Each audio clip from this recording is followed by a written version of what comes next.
Today special Panguni ఉత్తిరం పూజ అంటే ఏ దేవుడికి చేస్తారు, ఎలా చేస్తారు అనేది నాకు తెలిసిన కొన్ని విషయాలు మీతో నేను షేర్ చేసుకుంటాను. ఈరోజు ప్రత్యేకత ఏమిటంటే మన సుబ్రహ్మణ్య స్వామికి పూజ చేస్తే చాలా మంచిది. అలా అనేసి నేను ఈ పూజ చేసుకుంటాను అనుకోలేదు. సడన్గా ఆ దేవుడు అనుగ్రహంతో చేసుకునే అదృష్టం నాకు దక్కింది. I'm so happy. ఈరోజు సుబ్రహ్మణ్య స్వామికి దేవసేన అమ్మవారికి వివాహం జరిగిన రోజు, అలాగే మన శివయ్యకిను పార్వతీదేవి కూడా వివాహమైన రోజు కాబట్టి ఈ రోజుని తమిళనాడులో చాలా ప్రత్యేకంగా జరుపుకుంటారు. ముఖ్యంగా సుబ్రహ్మణ్య స్వామికి పూజ చేస్తే పెళ్ళి కాని వారికి పెళ్ళి జరుగుతుంది, సంతానం లేని వారికి సంతానం కలుగుతుంది, ఉద్యోగం లేని వారికి ఉద్యోగం కలుగుతుంది.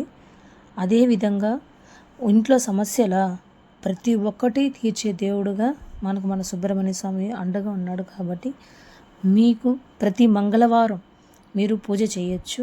ఆయన్ని నమ్మాలి, అంతేగాని ప్రతి ఒక్కటి ధారాళంగా ఇచ్చే దేవుడుగా ఉంటున్నాడు. అదేవిధంగా ఆయనకి నచ్చిన ప్రసాదం చక్కెర పొంగలి ఆయనకి ప్రీతికరంగా పెట్టి, లేకపోతే అరటిపండు పెడితే చాలు, ఆయన సంతోషిస్తాడు.